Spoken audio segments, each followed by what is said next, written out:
તો પહેલાં તમે બધા મારી સાથે ગીત ગાશો તો આપણે શરૂઆત કરીએ, કારણ કે ગાતા મને આવડતું નથી, તુષારભાઈને આવડે છે. એ મારો વિષય નથી, મારો વિષય બોલવું છે, પણ આપણે કોશિશ કરીએ કે આપણે ગાઈએ. એટલે તમે ગાશો તો તમે મારા ઉપર ન હશો ને હું તમારા ઉપર ન હશું, બે સામસામા ગાઈ લેશું આપણે. હા, ઓલો હું એકલો ગાઉં તો તમને વળી હસવું આવે કે સાહેબને આવડતું નથી એમ. તમે ગાતા હોય તો આપણું વસૂલ થઈ જાય ને સામસામે. રેડી?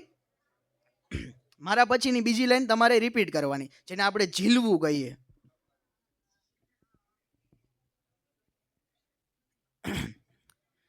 આવો પારેવડા આવો ને ચકલા,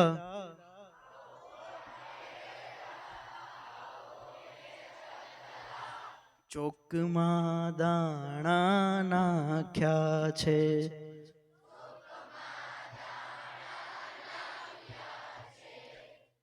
આવો પોપટજી મેનાને લાવજો,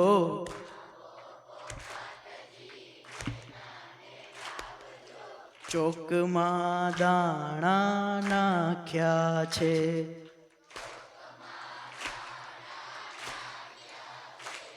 આવો કાબરબાઈ કલબલ ના કરશો,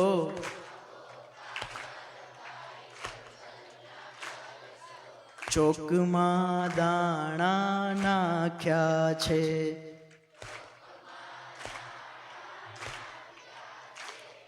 બંટી ને બાજરો ચોખા ને બાવટો,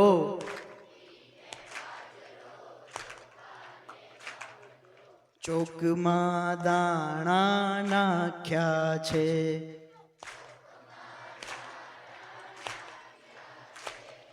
થોડી છે ઝારને ઘઉં છે રાતડા, ચોકમાં દાણા નાખ્યા છે.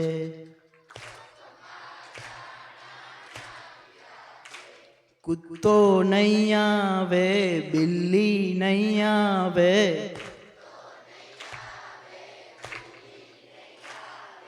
ચોકમાં દાણા નાખ્યા છે.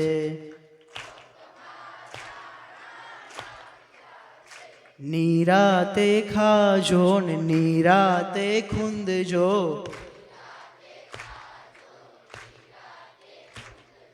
ચોકમાં દાણા નાખ્યા છે. ચણ ચણ કરજો ને ચી ચી કરજો, ચોકમાં દાણા નાખ્યા છે. ના, આમાં ચલતી ન આવે એમ, એટલે ચલતી વાળું આપણે લેશું, પાછળથી ચલતી વાળું લેશું. આમાં ચલતી ન આવે. હવે આ જોડકણાની વાત છે. આ ગીજુભાઈ બધેકાએ આ ગીત કેટલા લોકોએ સાંભળ્યું હતું આની પહેલા? ખૂબ ઓછા લોકો છે કે જે આગળ બેઠા છે, કે લગભગ 8 થી 9 વર્ષ પહેલા ધોરણમાં હતા, એણે કદાચ સાંભળ્યું હોય.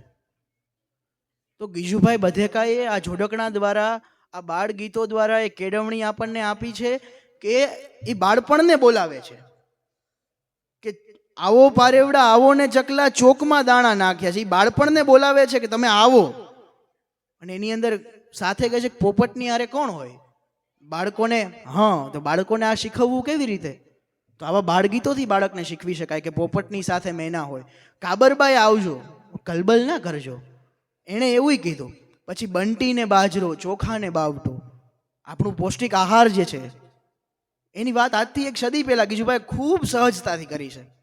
બંટી ને બાજરો ચોખા ને બાવટો, ધોળી છે ઝાર ને ઘઉં છે રાતડા. ઝાર ધોળી જ હોય, ઘઉં રાતડા જ હોય, પણ બાળકોને કોણ સમજાવશે? એટલે એના માટે એણે કીધું કે ધોળી છે ઝાર અને ઘઉં છે રાતડા. બિલ્લી નહીં આવે ને કૂતોય નહીં આવે, તમે નિરાતે ખાજો ને નિરાતે ખૂંદજો. તમારે તોફાન કરવાના જ છે, પણ મોબાઈલથી બહાર નીકળીને કરજો. મોબાઈલના તોફાન આપણે નથી કરવાના, એ હાનિકારક છે. બાકી ગ્રાઉન્ડ ઉપર જઈને તમારે જેવા તોફાન કરવા હોય ને એવા કરજો, એ જરૂરી છે, એ કરવા જોઈએ તોફાન. અને એ જ ગીજુભાઈ બધેકાની એક બાળ વાર્તા છે. ગીજુભાઈ બધેકા ની અઢળક એવી વાતો છે કે એની બાળ વાર્તાની આપણે એક નાનકડી એવી બાળ વાર્તા, એ બાળ વાર્તાની અંદર એક શિયાળની વાત આવે કે શિયાળ કેટલો ચતુર હોય. એ શિયાળ કેટલો ચતુર હોય એની વાત આવે ને ત્યારે શિયાળ ને શિયાળવી બે હોય. શિયાળ ને શિયાળવી બંને, એમાં શિયાળવી ને એક નાનકડા બાળકનો જન્મ થાય. તો હવે શિયાળ એને ગુફામાં લઈ જાય. સિંહની ગુફામાં શિયાળના બાળકનો જન્મ થાય. સામેથી સિંહ આવતો તો શિયાળ જોઈ ગયો. શિયાળે કેવી બુદ્ધિ વાપરી. શિયાળે જોયું કે સિંહ આવે છે એટલે શિયાળ અંદરથી બોલ્યું ગુફામાંથી, સાંભળો છો ચનમનજી? એટલે અંદરથી શિયાળવી બે અગાઉ નક્કી કરેલો હતો આ પ્લાન. જી બોલો ને આ ગોતાજી, બચડા સાને રોવે છે? સામેથી પાછો જવાબ આવ્યો, સાવજના કાળજા માટે. સિંહ આ સાંભળી ગયો તો કે આ સાવજ આવે છે કે હમણાં કાળજું લઈ લે. સિંહને બીક લાગી, કોક મારાથી મોટું જનાવર ગુફામાં વયું ગયું છે અને હવે જો અંદર જઈશ તો મારા કાળજા લઈ લેશે. સિંહ પાછો વયો ગયો અને પછી વાંદરો એને રસ્તામાં મળ્યો. સિંહ ભાઈ આટલા આફડા ફાફડા ક્યાં જાવ છો? તો કે ગુફામાં કોક વયું ગયું છે ને સાવજના કાળજા માંગે છે. તો કે ના ના આવે, મને ખબર છે ને એમાં શિયાળ જ વીઆઈ છે ને શિયાળના બચ્ચાનો જ જન્મ થાય, મને ખબર છે કે હાલો. તો કે ના મને બીક લાગે. તો કે કાંઈ વાંધો નહીં, તો તમે મારી પૂંછડી યારે તમારી પૂંછડી બાંધી દો. બે એકબીજાની પૂંછડી બાંધીને જાય છે. બેયને આવતા જોવે છે. શિયાળ પાછો બોલે છે, સાંભળો છો ચનમનજી? અંદરથી પાછો જવાબ આવે, બોલો ને આ ગોતાજી, બચડા સાને રોવે છે? સાવજના કાળજા માટે. હવે આ વખતે શિયાળ શું બોલે છે?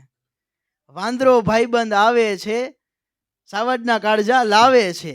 વાંદરો ભાઈબંધ આવે છે ને સાવજના કાળજા લાવે છે. આ સમજી ગયો કે આ તો ભાઈ આનો ભાઈબંધ છે વાંદરો શિયાળનો. તો મને ફોસલાવીને અહીંયા લઈ જાય છે, હમણાં કાળજું દઈ દેશે. પછી સિંહ ભાગે, પૂંછડી તો બંધાયેલી હતી. વાંદરો વાહે જાય ઢળાતો ઢળાતો. એટલે આ બાળ કેળવણીની વાત ગીજુભાઈ બધેકાએ ખૂબ વર્ષો પહેલા કરી છે.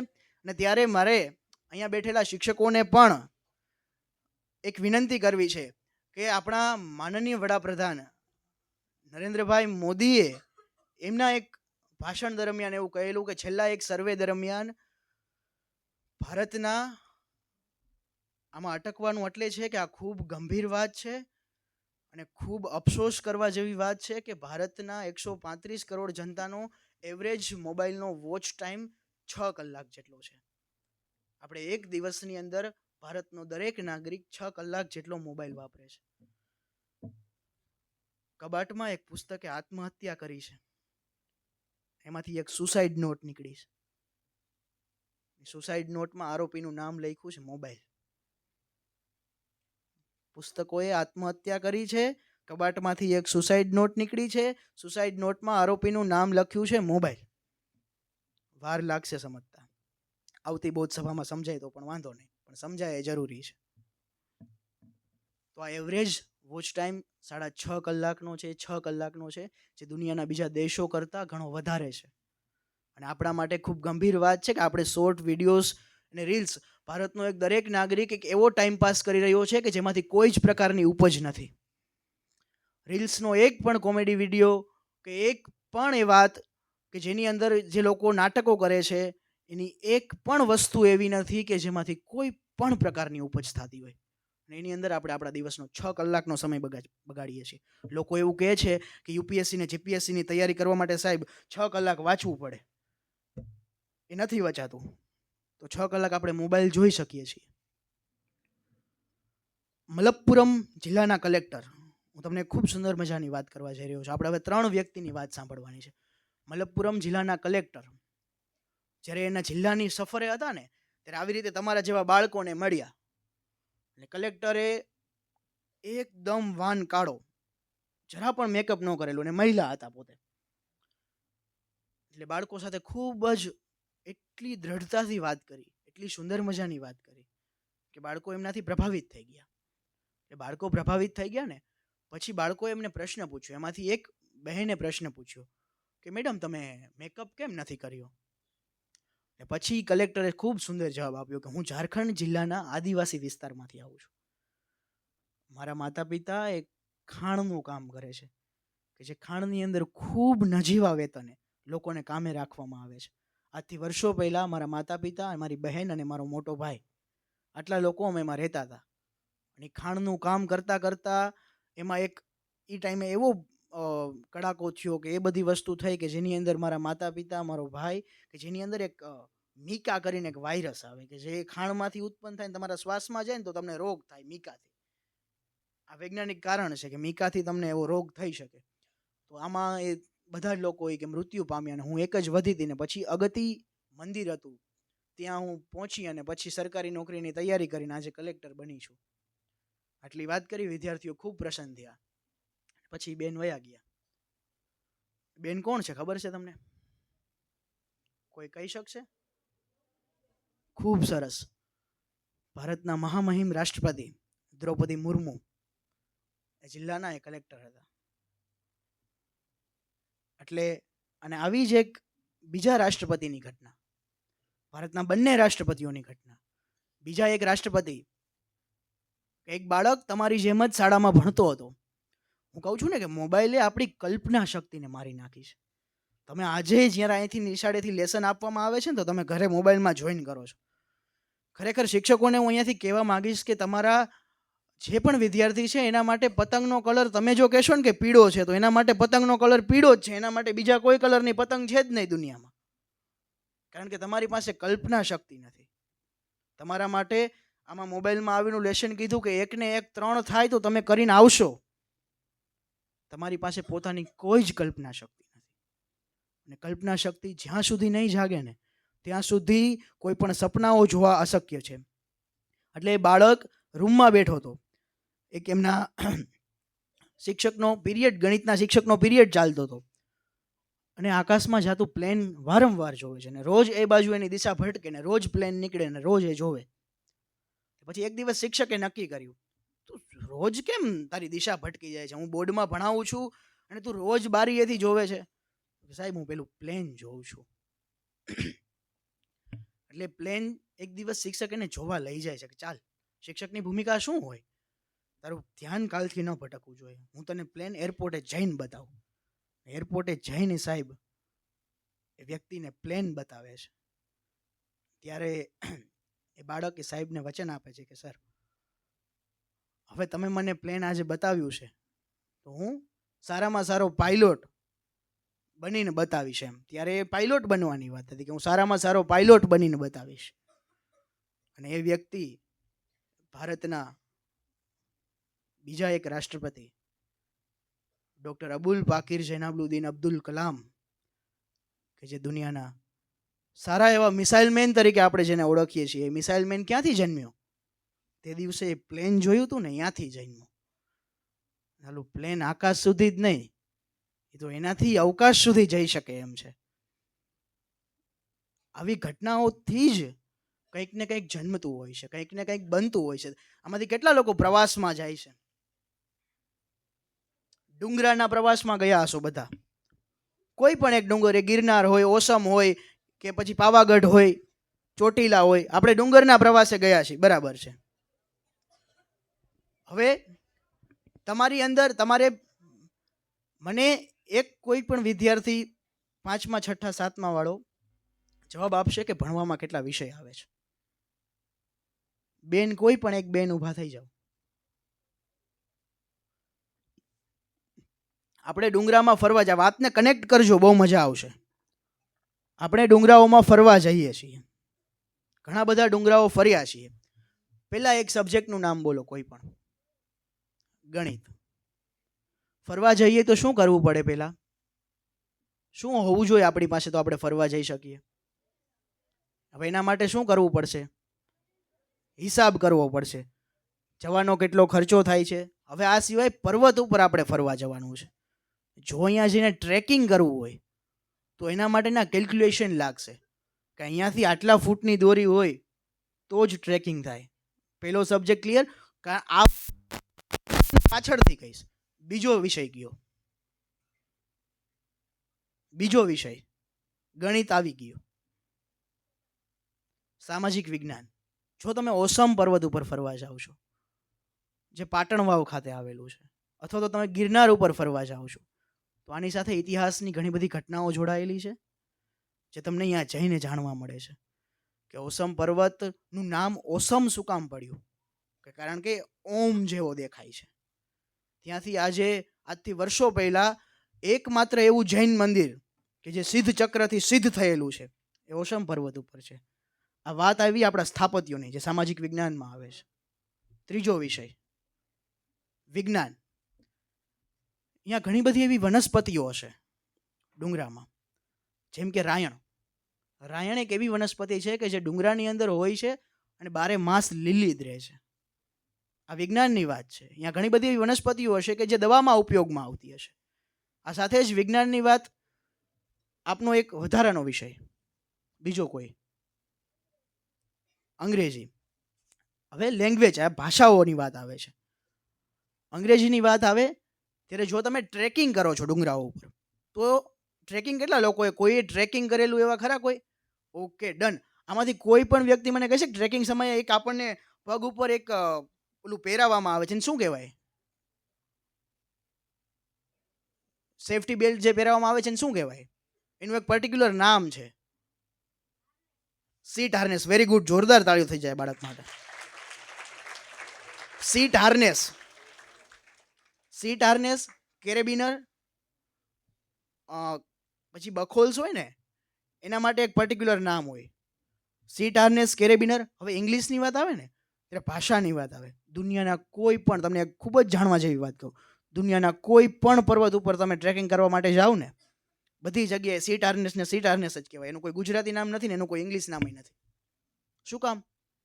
હું ટ્રેકિંગ કરવા ક્યાંય પણ જઈશ તો મારી સાથે જે આવ્યો હશે એને ગુજરાતી ભાષા આવડતી હશે એ જરૂરી નથી. મારી સાથે જે આવ્યો હશે એને ઇંગ્લિશ ભાષા આવડે છે જરૂરી નથી. અને ટ્રેકિંગ ખૂબ જ ભયજનક વસ્તુ છે. હું ઉપરથી પડતો હશે ને મારે જરૂર હશે કે મારે સીટ હાર્નેસ જોઈએ છે, હું કેવી રીતે મગાવીશ? સામેવાળાની ભાષા તો મને આવડતી નથી. અને એટલા માટે થઈ અને ટ્રેકિંગમાં યુનિવર્સલ લેંગ્વેજનો ઉપયોગ કરવામાં આવે છે. અને યુનિવર્સલ લેંગ્વેજ તરીકે સીટ હાર્નેસને કોઈ પણ જગ્યાએ સીટ હાર્નેસ જ કહેવામાં આવે છે. કેરેબિનરને કોઈ પણ જગ્યાએ કોઈ પણ ભાષામાં કેરેબિનર જ કહેવામાં આવે છે. એને જે બખોલ્સ હોય તો એને કેપ્સ્યુલ્સ કે કેબ્સ, એવું કંઈક કેબ્સ કહેવામાં આવે છે. અને કોઈ પણ જગ્યાએ જાવ એને કેબ્સ જ કહેવામાં આવે છે. હું આ કેબમાં છું. પર્વતના નામ હોય છે, એ પર્વતનો જે આકાર હોય ને એ પ્રમાણે એના નામ આપેલા હોય. ને કોઈ પણ જગ્યાએ જાવ એ પર્વતને એવી રીતે જ ઓળખવામાં આવે. અને હવે ગુજરાતી. પર્વતમાં ફરવા ગયા હોય અને ગુજરાતી ભાષા જો આપણને ખબર હોય તો ઉમાશંકર જોશીની આપણને પેલી રચના યાદ આવે કે ભોમિયા વિના મારે ભમવાતા ડુંગરા, જંગલની કુંજ કુંજ જોવીતી, જોવીતી કોતરો ને જોવીતી કંદરા, વહેતા ઝરણાની આંખ લોવીતી.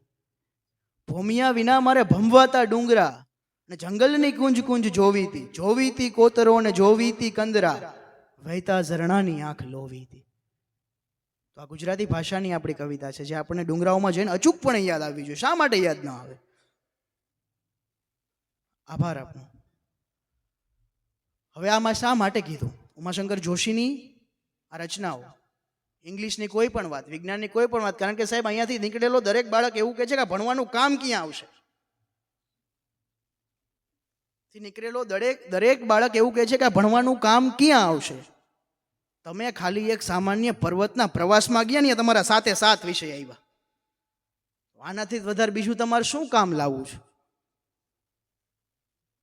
આ તો આપણને કદર નથી. ઉમાશંકર જોશીની વાત નીકળી છે ત્યારે એક વાત હું કહું કે વિશ્વના, કોઈને ખ્યાલ છે કે વિશ્વના એવા 2 જ લેખકો છે, એક ઉમાશંકર જોશી અને એક વિલિયમ શેક્સપિયર. આ બંને એવા લેખકો છે કે જેણે પોતાની રચના પોતાના ક્લાસરૂમમાં બેસીને ભણેલી છે. ખૂબ મોટી વાત છે.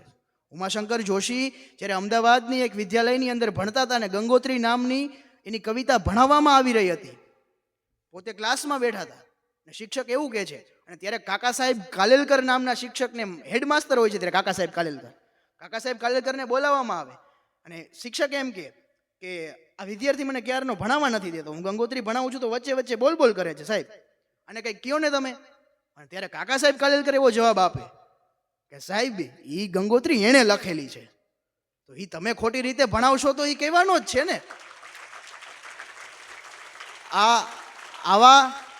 આવા લેખકો આપણા દેશમાંથી ને આપણા રાજ્યમાંથી છે. આપણા માટે ગૌરવની વાત છે. કહું છું ને કે દુનિયાના 2 જ એવા લેખકો છે, એક વિલિયમ શેક્સપિયર અને એક ઉમાશંકર જોશી.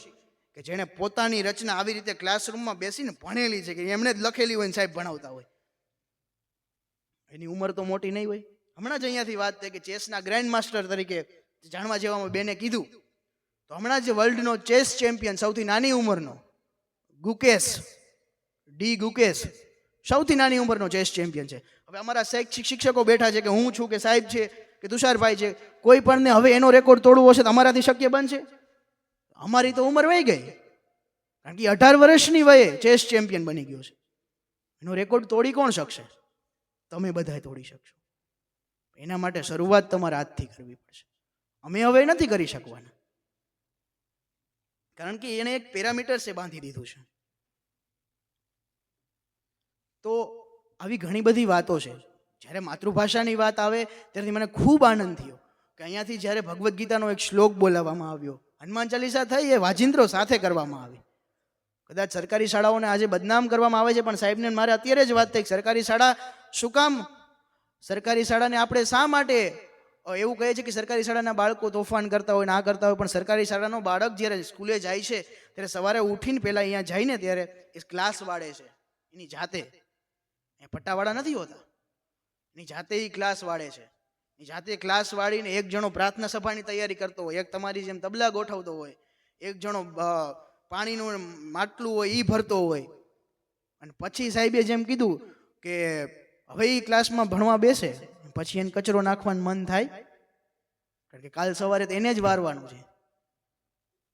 એટલે સરકારી શાળાની અંદર ભણતા બાળકોની આ વાત છે ને, આપણે એવી રીતે આપણા ક્લાસને સ્વચ્છ રાખવાની આ વાત છે. આપણે માતૃભાષા પ્રત્યે, માતૃભાષાને કેટલો પ્રેમ કરીએ છીએ આપણને ખબર જ છે. આમાંથી કોઈ પણ વ્યક્તિ ઊભો થઈને કક્કો બોલી શકશે આખો? તમે 9મા ધોરણમાં ભણો છો, ચલો તમને ઓપન ચેલેન્જ આપું છું, કોઈ પણ વ્યક્તિ, શિક્ષકોને છૂટ, બેન બોલી શકો છો આપ, મનમાં નહીં, ઊભા થઈને બોલી જવાનું. હું અહીંયા સ્ટેજ ઉપરથી બોલું છું, બોલો.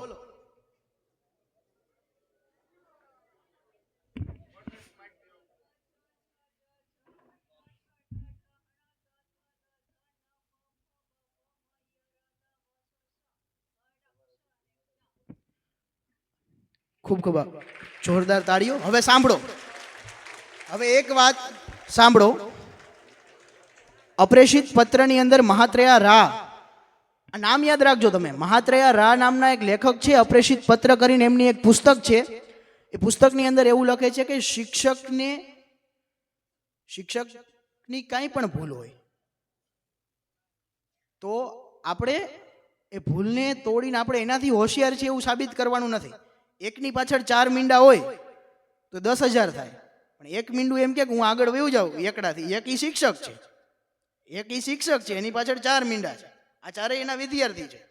એકે એમ કે હું આગળ વયું જાઉં એનાથી, એની કિંમત કેટલી આગળ વયું ગયું એની. એટલે હવે હું મેડમની ભૂલ કાઢવાની છે, તમારે એનાથી આગળ જવાની કોશિશ નથી કરવાની. આ વાત મેં પ્રસ્તાવના આટલે બાંધી, તમારે તો એકની પાછળ જ રહેવાનું છે. એ આખો કક્કો બોલ્યા, એમાં 2 અનુસ્વાર નહોતા, અંગ અને ઈ. કખ ગઘ અંગ અને ચછ જજ ઈ, પછી ટઠ ડઢ ન તથ દધ ન પફ બફ મ યર લવ શ શ શ હડ અક્ષગ્ન. આ કક્કો છે. કક્કાની અંદર બેઝ નથી. આપણે બાળકોને બેઝ નથી શીખવાડતા. જેમ સૂર શીખવા હોય તો સારે ગમા પર શીખવું પડે, એમ અનુનાસિક ને અનુસ્વારો શીખવા હોય તો કક્કાના 5 વર્ગો શીખવા પડે. ભાષા વિજ્ઞાન છે. કખ ગઘ અંગ પેલો વર્ગ છે. કખ ગઘ અંગ ચચ જજ ઈ આ બીજો વર્ગ. ટઠ ડઢ ન તથ દધ ન પફ બફ મ આ 5 વર્ગો છે, અને પછીના બધા બીજા સ્વરો છે. તો કખ ગઘ અંગ શું કામ, અને અંગને અનુનાસિક શું કામ કીધો? જ્યારે પણ તમે ગંગા બોલો છો, જેમાં GAN નો ઉપયોગ કરો છો ને, અનુનાસિક ન નથી, અનુનાસિક અંગ છે. ગંગા, અંગા, અંગ આવ્યો ને, ગંગા. તો ગ નો જ્યારે પણ ઉપયોગ થશે અનુનાસિકમાંથી, ત્યારે એના જે વર્ગમાં અનુસ્વાર આવે છે એ અંગનો ઉપયોગ કરવામાં આવશે. ચછ જજણ ચંચળ, એ આપણે ચંચળ કહી છે, એ ચંચય છે, ચૈચળ. તો ચૈચડ શું કામ? તો ઈ રહ્યો ઈ ચ વર્ગનું અનુનાસિક શું? ચ છ જ ઈ. ચૈ ઈ બોલવાનું તમારે. ખૂબ મોટી વાત છે, ભાષા વિજ્ઞાન છે, આમાં ઊંડો નથી ઉતરતો. નિરાતે આના ઉપર ક્યારેક સાહેબને કહીશ એટલે તમને એના ઉપર ખૂબ વિસ્તારથી વાત કરશું, કારણ કે વ્યાકરણની વાત ખૂબ લાંબી થઈ જશે. પણ આવી ઘણી બધી વાતો છે જેની અંદર માતૃભાષાની વાતો છે. છેલ્લે અંતિમ એક વાત અને છેલ્લી એક વાત એ તમારી સમક્ષ કરવા માંગુ છું. ખાસ કરીને આપના વાલીઓને જઈને કહેજો, શિક્ષકો પણ વાલી મીટિંગ હોય ત્યારે કહેજો कि बच्चों के इन छोटे, निदास फाजली साहिब नो आ शेर है कि बच्चों के इन छोटे छोटे हाथों को चांद सितारे छूने दो, बच्चों के इन छोटे छोटे हाथों को चांद सितारे छूने दो, 2-4 किताबें पढ़कर ये भी हम जैसे ही हो जाएंगे, 2-4 किताबें पढ़कर ये भी हम जैसे ही हो जाएंगे. तो આપણે ખૂબ તોફાન કરવાના છે, ખૂબ મજા કરવાની છે, પણ સાથે સાથે આવા બોધપાઠ, આવું એકાદું ઉદાહરણ હું તમારું ક્યાંક આપી શકું એવું કંઈક કામ કરી બતાવો તો આનંદ આવે. અને છેલ્લે અંતિમ એક વાત કે એક શિક્ષકની વાત કહીને આપણે વાતને પૂર્ણ કરવા જઈ રહ્યા છીએ. ત્યારે આજથી વર્ષો પહેલા જ્યારે આશ્રમ શાળાઓ બાદની શાળાઓ આવવાની હતી દેશમાં, અને ત્યારે શાળા બનાવવી દેશમાં ખૂબ અઘરું કામ હતું. અને ત્યારે એક શિક્ષક નીકળે છે શાળા બનાવવાના ડોનેશન લેવા માટે કે સાહેબ મારા માટે મેં કોઈ દી હાથ લાંબો નથી કર્યો પણ વિદ્યાર્થીઓ માટે કરવો છે. એ ડોનેશન માગવા નીકળે છે ને પહેલો વહેલો જ હૈદરાબાદમાં પહોંચે છે. અને હૈદરાબાદમાં પહોંચી અને હજી તો સવારનું મહિલું મોં ઉજળું જેને કહેવાય ને ગુજરાતી ભાષામાં, કે મોં ઉજળું કે સૂરજ ઉગ્યો કે પ્રભાતિયો, એવો સમય છે ને બધા જ લોકો દુકાન ખોલી રહ્યા છે. એમાં એક વેપારી પાસે જઈને, હજી તો દુકાન ખોલી હોય ને ત્યાં જઈને કહે કે સાહેબ ડોનેશનમાં શું આપશો તમે? એટલે એને કીધું ભાઈ જાને હજી તો બોણી નથી થઈ, તો અત્યારમાં માગવા આવી ગયો. થોડી વાર આઘા વયા જાય છે, અડધી કલાક પછી પાછા જાય છે. હવે તમારો વિચાર બદલ્યો હોય, તમે કંઈ આપવા માંગતા હોય, બીજી વાર ના પાડે છે. આવી ઘટના 3-4 વખત બને છે. 5મી વખત જાય છે માગવા વાળો વ્યક્તિ, 5મી વખત જાય છે. હજી હવે આપને કંઈ બદલાયો હોય વિચાર, તો હવે કંઈક આપો તો. એટલે ઓલો ગુસ્સામાં હતો, સવારથી બોણી નહોતી થઈને, આ 5 વખત માગવા આવે તેને એક ઝાપટ મારી. જાને તને કીધું કેટલી વખત તું આ માગ કરે છે? એટલે પછી એ વ્યક્તિ જે બોલ્યો ને, સાહેબ મને તો તમે એક થપ્પડ આપી, હવે મારા બાળકો માટે શું આપશો? પાછું માગ્યું એક થપ્પડ ખાઈને પણ, કે મને તો તમે થપ્પડ આપી, મારા બાળકો માટે હવે તમે શું આપશો? હું એના માટે માગવા નીકળું છું. અને આ વ્યક્તિ હૈદરાબાદના રાજા નિઝામ પાસે પહોંચે છે. નિઝામને પૂછે છે કે મને તમે કંઈ આપો. એટલે એ પણ કંઈ એને એના લોકો ચડાવે છે કે ભાઈ આ હિન્દુ છે ને જો આના કંઈ આપવામાં આવશે તો પછી આખો એક જે સમાજની દ્રષ્ટિએ ખૂબ આપણે જે દેશમાં અત્યારે ઘણા બધા લોકો જોઈએ કે સમાજની દ્રષ્ટિએ અલગ અલગ જે ફેલાતું હોય બધું, તો એવા કાન ભરવામાં આવે છે નિઝામના. એટલે નિઝામ કંઈ આપતો નથી. નિઝામની એક આદત હતી, નિઝામ રોજ સવારે દાન દેવા માટે ગરીબોને નીકળે. ગરીબો લાઈનમાં બેઠા હોય, એ લાઈનમાં જઈને શિક્ષક બેસી જાય છે. ત્યાં જોઈને નિઝામની નજર એની ઉપર પડે છે, તમે અહીંયા? તો કે હા, નિઝામના રાજાને કે ભલે ત્યાં આપવાનું મન ન થયું પણ અહીંયા ગરીબ તરીકે તો મને કંઈક આપો. તો હું અહીંયા જઈને શાળા બનશે ત્યારે એમાં લખીશ કે નિઝામના હૈદરાબાદના રાજા નિઝામે આવી રીતે દાન આપેલું હતું, તો પણ તમારું નામ રહેશે. બાળકો માટે થઈને આ શિક્ષકે આવી મહેનત કરી હતી. અને આ શિક્ષક કોણ છે? શિક્ષકોને ખ્યાલ છે?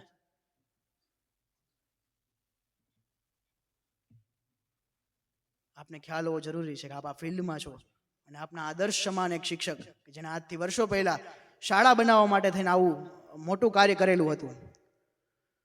એ શિક્ષકનું નામ છે મદન મોહન માલવિયા. ક્યારેક એમના વિશે જાણવાની કોશિશ કરજો. વધુ સમય આપણો નથી લેતો, કારણ કે એક વક્તા તરીકે આપણને એટલી ખબર હોવી જોઈએ કે અમુક સમય સુધી જ લોકો આપણને સાંભળતા હોય છે. એ સમય બાદ તમને સહન કરતા હોય છે. એ સહન કરવાનો મોકો હું તમને જરા પણ નહીં આપું. એટલે તમે બધા એટલું ખાસ યાદ રાખજો કે આપણે હજી ઘણું બધું બાકી છે ને ઘણું બધું આગળ જવાનું છે. એટલે કે ન પાંખ થાકી છે ન નિગાહ થાકી છે, ન પાંખ થાકી છે ન નિગાહ થાકી છે. ઘણું ગયું છે પણ હજી છતાંય ઘણું બાકી છે. આ વસ્તુને આપણે યાદ રાખવાની છે. અને અંતે મકરંદ દવે સાહેબનો એક શેર કહીશ કે અમે તો જઈશું અહીંથી પણ આ અમે ઉડાડ્યો ગુલાલ રહેશે. અમે તો જઈશું અહીંથી પણ આ અમે ઉડાડ્યો ગુલાલ રહેશે. ખબર નથી શું કરી ગયા, પણ કરી ગયા એ કમાલ રહેશે. ખૂબ ખૂબ આભાર.